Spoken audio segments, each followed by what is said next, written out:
In this quick tutorial, I want to show you in about a minute or so how you can get an object to destroy another upon collision. So to do that, we will go create C# script, and we'll go destroy on collision. And we'll open that up. Okay, we have our script open. We don't need start or update.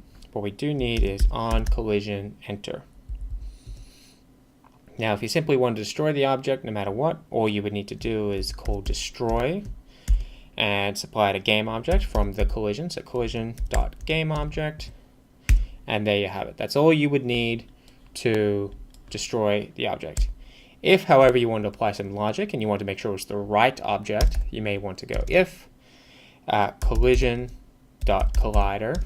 So the collider you've hit, compare tag, and let's just say you want to see if it's the player. If it is the player, then you can destroy collision.gameObject. So that will destroy only if it's the player. Now you may have colliders that are triggers, in which case you can still do the same thing. So you can go private, we'll just go void on trigger enter. So it's similar logic, except now we have other rather than collision. So if you wanted to destroy as before, we'll go if other.compare tag is equal to, say, enemy. So perhaps you want to destroy the enemy.